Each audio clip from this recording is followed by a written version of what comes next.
Last year for my job, we did a Secret Santa, and everybody loved it so much that this year I think we're going to be doing it again. Unfortunately, I only found out about this today, and the Secret Santa is planned for next Wednesday, so I have less than a week to get everything put together. Luckily, I had this pattern on my to make list, which is a small dumpster fire crochet desk decor item, I presume, and I have desk decorations on my desk at work already that are crocheted and that everybody really likes. Editing Alana here. I completely forgot to say who made the pattern, what it was, and where you can find it. It is by Twinkie Chan. It is called Dumpster Fire Crochet Pattern, and it's available for free on her blog, twinkiechan.com, and I will link that below for you guys. Okay, back to your regularly scheduled programming. I was able to pull all of this yarn out of my stash. This is real teal. These two I'm not sure about. I've had these forever.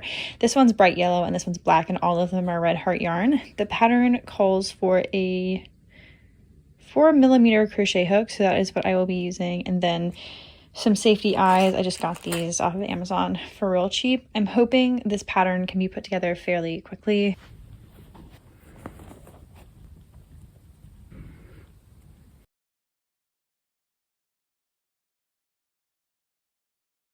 Fortunately, this pattern looks super easy. The only thing that I'm concerned about is maybe all of the fiddly bits. I always seem to be doing patterns where I need to sew vast amounts of pieces together, and I've never been really good at sewing. I think my biggest gripe with sewing things together is that you can't really sew something together the exact same way twice. Like with crochet, I feel like most of my squares, like I can do that with the same yarn 15 times and it would look pretty much the same all 15 times. Whereas if I'm sewing something on, it can look different every single time, which makes me like extremely frustrated. So I always tend to put off sewing, and I do like functionally tend to enjoy crafts, making them, if they are considerably less sewing and more, you know, single crochets and double crochets. But I enjoy looking at things that are more technically difficult.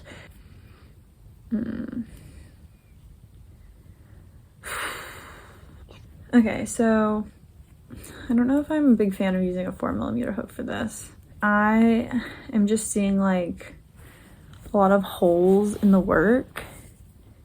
Like it's easier to see if there's like a light behind it, but like when you stretch it, and like that's not even a whole lot of stretching. Yeah, like here you go. You can see a bunch of them just like right here.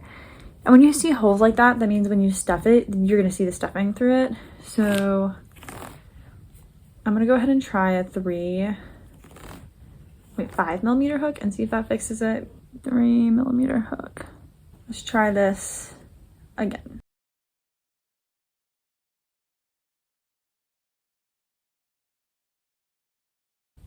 Also, like if I was gonna keep this, I don't think I would be so concerned if the stuffing was visible through the cracks, but since this is going to be a gift for somebody else, I'm slightly more concerned.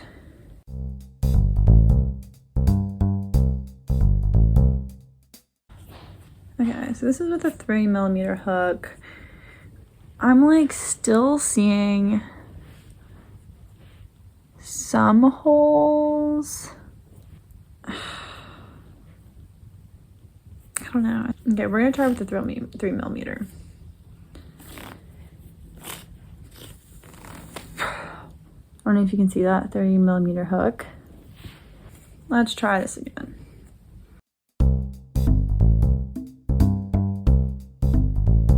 The 4 to the 3.5 did not feel like a big jump, but the 3.5 to the 3 felt like such a huge jump because the yarn is kind of like splitty now. Makes it harder to deal with. I might have a 3.25 somewhere. Y'all, don't hate me. What if I started over with a 3.25? Would that be crazy? Would that be insane? Okay, I'm not hating the look of the 3, but it is like kind of splitting the yarn a little bit, which I don't mind. I can work with that.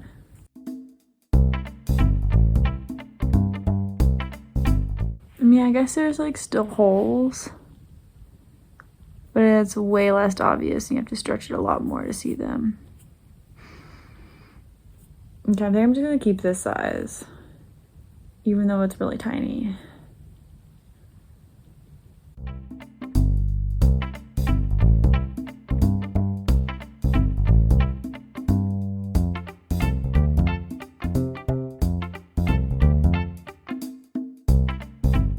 End of day one. My camera died when I was taking a time lapse, but this is everything that I've gotten done.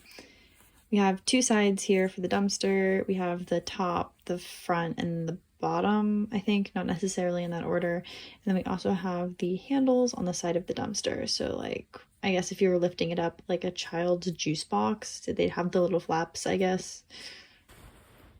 Day number 2.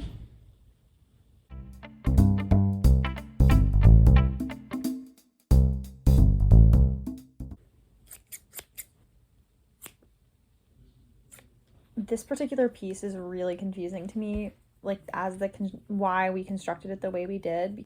The first part I kind of got. You start down here, you do the full row across, then you break off and do this part, which is like, I understand that. And then over here we do just basically a tower of 1 single crochet, which also makes sense to me.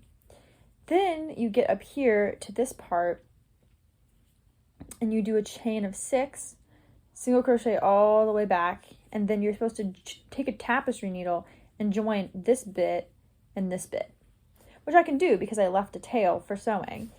But you would think the more efficient way to do it would be do pretty much everything the same, except making this here 1 row shorter, and then when you get to the row over here, you would do your 6 chains, join with this row, and continue across. I don't know. It just seems like there could have been an easier way to do this. I don't know what it is, but this is really funny to me.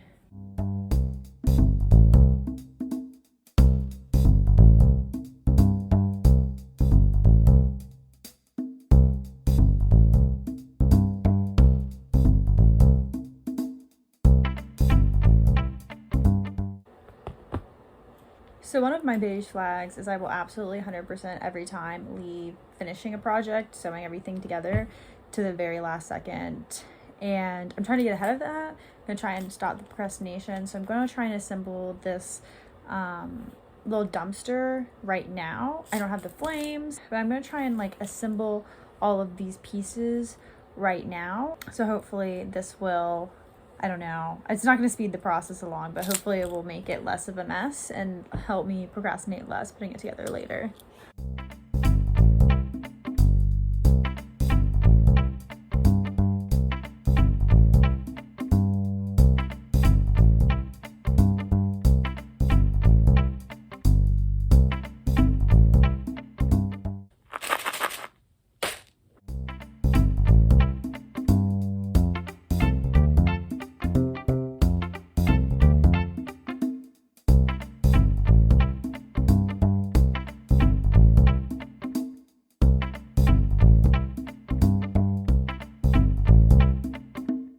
I put a little piece of cardboard at the bottom so it will sit flat, and I seamed most things up on the sides. I had quite an issue like sewing up these sides because I don't think the front really matched the slope here. So like, in my opinion, I think the front was taller than the narrowest point of the slope, so I kind of had to like really warp both parts to try and get it to fit together. But other than that, it's pretty good. I think it looks really cute. Then I also have this here, which is the sink bit. The vision is it will eventually sit in there.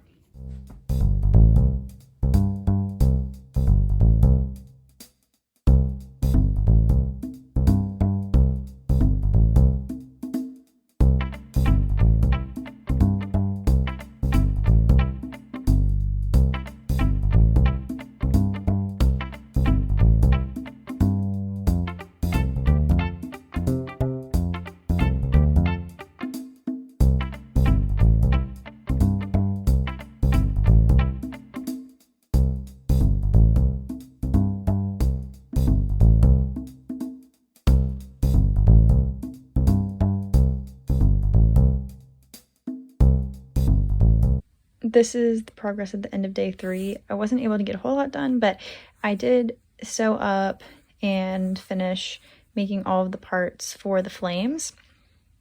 And the idea is that in this bucket, the flames will sit.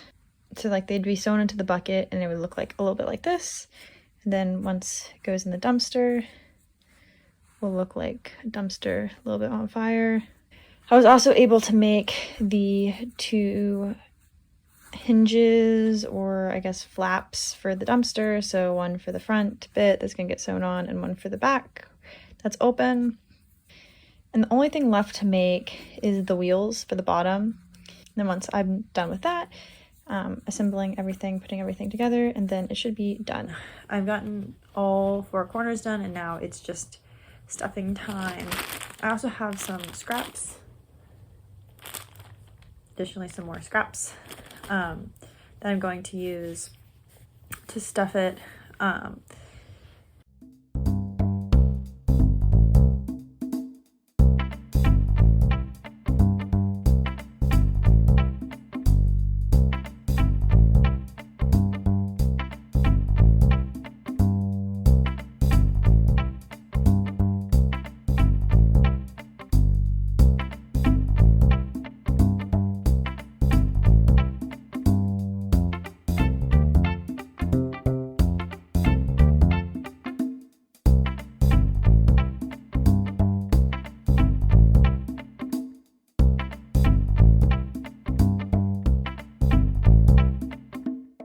She's finished. I really think I could have done a better job here. I'm not a big fan of the edges. I think they're just not even, super raggedy. I think you can tell where I've sewn it together, which is not my goal for a lot of these projects. The goal is for it to quite literally be seamless. And part of the thing that's holding me back on this one is that there was just so much sewing. Everything here was sewn. The handles were sewn on. The puffs up here, these flames, were sewn together and then sewn on. All the flaps were sewn on. The only thing that I was able to get out of sewing on were these little hinges for the flaps, like the lids on the dumpster, and I was able to crochet that directly in to the piece. But there was just so much sewing involved, down to even like the little tiny feet, and I just am not the world's greatest sewer. I try, I really do, but in this case I just don't think trying was hard enough, because it just kind of still looks messy. Another thing too is that the face is really low contrast. So the yarn that I used for the box is dark, and then I used black for the face detailing, and so I think really that kind of makes it difficult to read as like a happy little dumpster. Some positive things I have to say about this: I kind of like how it looks like he's waving. I don't know why that arm is stuck like that, but that's just kind of like naturally where it fell, and then this one's face downwards, so it kind of looks like he's waving. I think that's cute. And I think it is like a good size for a desk decoration. But just the sheer amount of sewing you have to do on this thing just makes it a slog to get through, because making all the pieces could take you like a day and a half, and then sewing it all together just takes so long. I didn't end up using this for my white elephant gift party because, number one, it wasn't finished on time, and also because I just didn't want to give anybody anything that looked as messy as I think this looks. I mean, if you're somebody who's just starting out in crochet, this probably looks fine. You'd be ecstatic to have something like this, but I really just feel like my work product could be better, and I would be embarrassed to give this to somebody as like a gift that I'm saying is worth like $30. Editing Alana here again. I don't know why I was so harsh on this poor little dumpster in this clip. I have had him on my desk at work for the past month-ish now, and he's really kind of grown on me. I guess this just kind of goes to show that if you don't like something, force yourself to look at it every day for a month, and then maybe it will look nicer to you. So I think I'll put it on my desk at work. It won't go to waste. It will definitely still be displayed, but I'm just not going to give it to anybody, and it will be a memento and reminder of why I never do projects that require an extensive amount of sewing in.